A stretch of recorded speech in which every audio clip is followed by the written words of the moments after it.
semuanya? Alhamdulillah, luar biasa Allah. Anak-anakku sekalian, saya bersyukur sekali anak-anakku sekalian sehat semuanya, bisa mengikuti aktivitas pembelajaran seperti biasanya. Bapak harapkan atau kita harapkan anak-anakku siap dalam belajar dan semangat dalam belajar pada kesempatan pagi hari ini.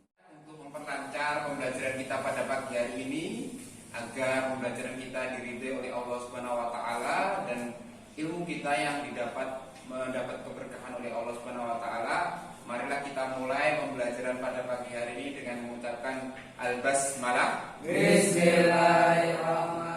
Sekalian, sebelum kita masuk pada pembelajaran, saya ingin menyapa anak-anakku sekalian. Bapak absen dulu, nanti yang Bapak panggil nanti silakan mengucapkan hadir gitu ya.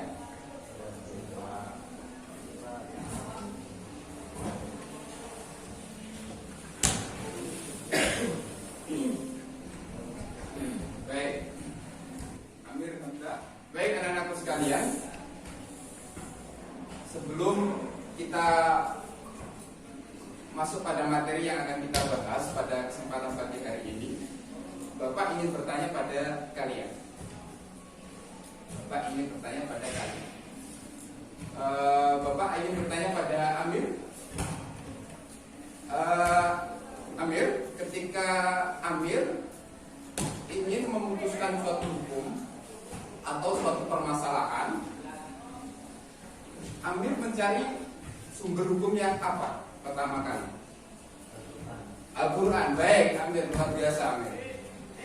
Kemudian ketika di Al-Quran itu tidak ditemukan hukum atau tidak ditemukan di dalam Al-Quran, Sugi mencarinya di apa?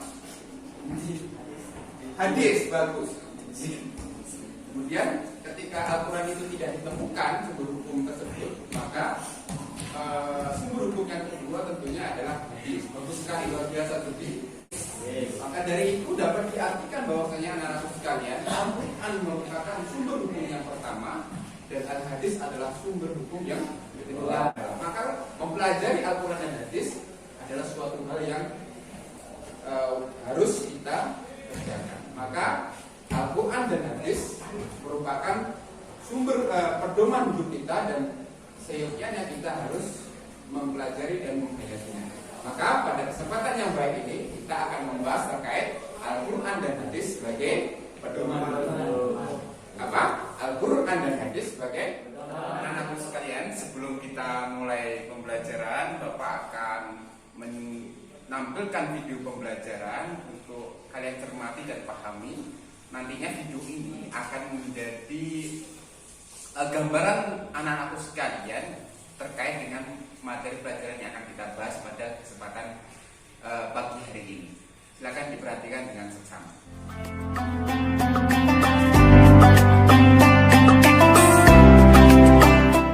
Sekalian, demikianlah video yang barusan anak-anakku sekalian lihat dan yang nantinya tentunya anak-anakku sekalian punya gambaran terkait apa yang akan kita bahas pada kesempatan pagi hari ini. Anak-anakku sekalian, ada banyak hal terkait pembahasan kita pada kali ini yang akan kita bahas tentunya.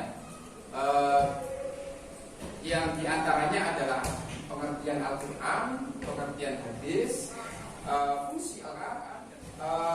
Bapak harapkan dengan kalian mempelajari Al-Quran dan hadis dalam kesempatan pembelajaran ini, anak-anakku sekalian mampu mengakui kebenaran Al-Quran dan hadis dengan keseluruhan, dengan penuh semangat dan tanggung jawab.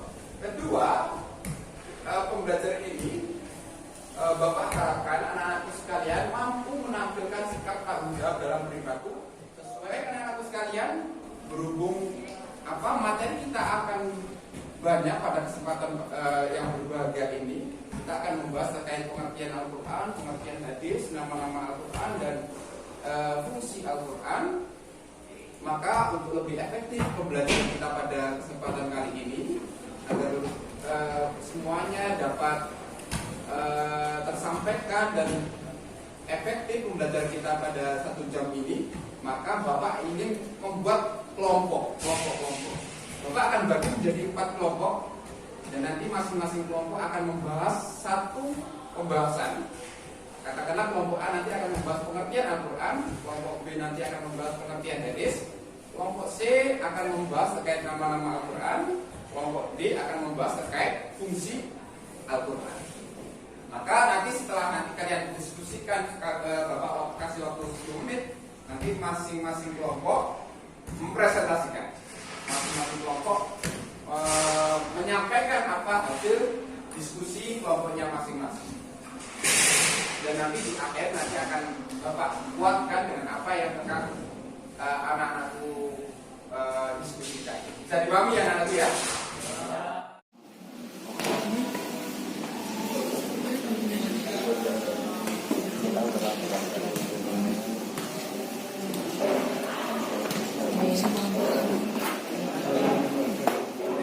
Sudah semua ya? Baik, kalau sudah, kita awali diskusi pada pagi hari ini dengan kita mulai dari kelompok 1 ya. Terkait dengan pengertian Al-Quran. Bagaimana diskusi dan hasil dari kelompok 1 terkait pengertian Al-Quran. Mari silakan perwakilan dari kelompok 1, siapa yang akan? Sugi. Baik, tepuk tangan untuk Sugi.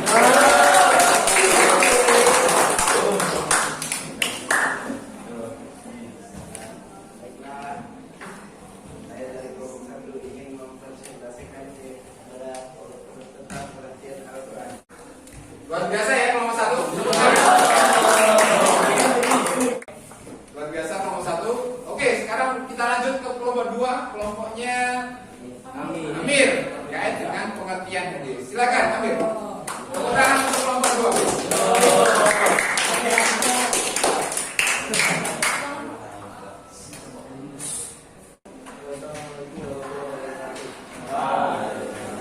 Luar biasa, tepuk tangan untuk kelompok 2-nya. Berarti nama-nama Al-Quran yang ada di Al-Quran yang disebutkan. Ada yang menyebutkan 55 nama lain Al-Quran. Imam Zarkasi menyebutkan 90 nama Al-Quran yang lain. Maka dari itu Bapak ingin memberikan tugas pada kalian. Masing-masing kelompok Bapak beri tugas, masing-masing kelompok mencari nama-nama Al-Quran yang lain. Mencari nama-nama Al-Quran yang lain, kemudian beserta Quran surat berapa? Quran surat berapa? Dan nanti bagi kelompok yang paling banyak menemukan nama-nama lain Al-Quran selain ketiga ini, nanti Bapak akan beri hadiah. Gimana, oke?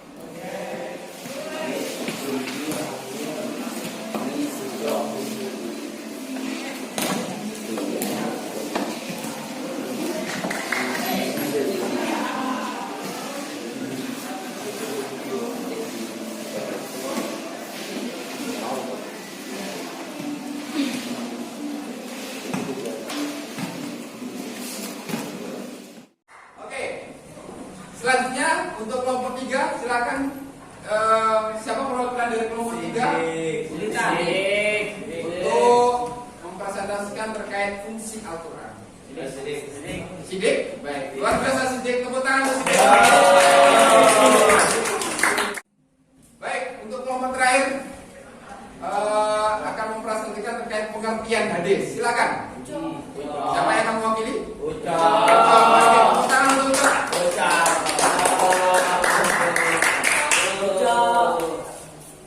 luar biasa sudah tampil. Untuk selanjutnya Bapak ingin akan kita bahas terkait dengan kalau Bapak ingin simpulkan apa yang terkait pembahasan kita pada kesempatan yang baik ini adalah terkait pengertian Al-Quran, bahwasanya Al-Quran adalah kalamullah yang menjadi mujizat yang diturunkan ke dalam hati Nabi Muhammad, diriwayatkan kepada kita dan membacanya. Baik, sebelum Bapak ingin kita lanjut, mungkin ada pertanyaan dari tempat pembahasan kita tadi. Oke, Bapak, Kakak, luar biasa. Apa Kakak? Ya. Yang di kesimpulan Al-Quran tentang cara mentawar yang dimaksud mentawar itu apa? Baik, luar biasa. Tepuk tangan untuk Kakak, pertanyaan Kakak. Mungkin maksudnya kan ada yang bisa berurutan. Bagaimana maksudnya berurutan? Berurutan maksudnya tuh dari surat pertama. Surat pertama misalnya beberapa ayat tidak secara langsung ayatnya menjadi satu. Tapi berurutan. Iya. Baik, luar biasa ya. Hampir mendekati, tapi yang paling tepat adalah arti mutawatir adalah berangsur-angsur. Tidak langsung utuh Al-Quran itu 130 juz itu, tapi ayat per ayat. Kemudian anak sekalian silakan ditulis apa yang ada di depan, kemudian setelah itu silakan dibaca, dipahami. Setelah itu Bapak akan bertanya terkait materi yang sudah kita bahas pada kesempatan kali. Baik, cukup ya anak-anak sekalian? Silakan ditutup bukunya dan siap-siap untuk menjawab pertanyaan dari Bapak. Siap ya? Soal yang ketiga, Sugi menyampaikan bahwasanya Al-Quran itu adalah mukjizat. Kakak mengatakan bahwasanya Al-Quran itu sebagai pedoman hidup. Menurut Timur, bagaimana? Saya Al-Quran bisa menjadi pedoman hidup. Juga bisa.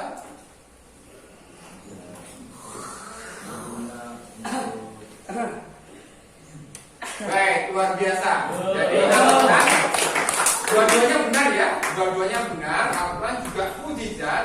Di samping itu Al-Quran juga sebagai pedoman. Tepuk tangan untuk Amir dan Timur ini.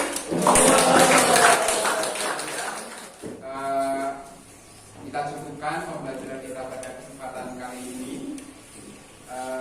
Luar biasa pembelajaran pada kesempatan kali ini, dan nanti akan kita lanjut pada pertemuan selanjutnya dan akan kita bahas terkait dengan fungsi hadis dalam kehidupan manusia. Maka Bapak harapkan LKPD-nya terkait tugasnya terkait dengan nama-nama Al-Quran silakan dikerjakan di rumah, dan apa yang sudah kita pelajari pada kesempatan ini silakan dipelajari juga, dibaca lagi di rumah, dan nanti akan kita bertemu lagi di kesempatan depannya insya Allah terkait dengan membahas terkait dengan pengertian hadis. Bisa agama ya anak-anakku ya? Baik, anak-anakku sekalian, marilah kita akhiri pembelajaran kita pada kesempatan kali ini dengan mengucapkan Alhamdulillah Rabbil Alamin. Wa doa kafaratul majelis.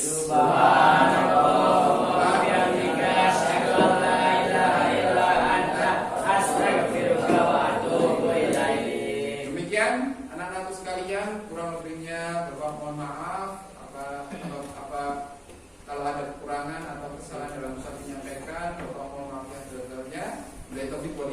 Assalamualaikum warahmatullahi wabarakatuh.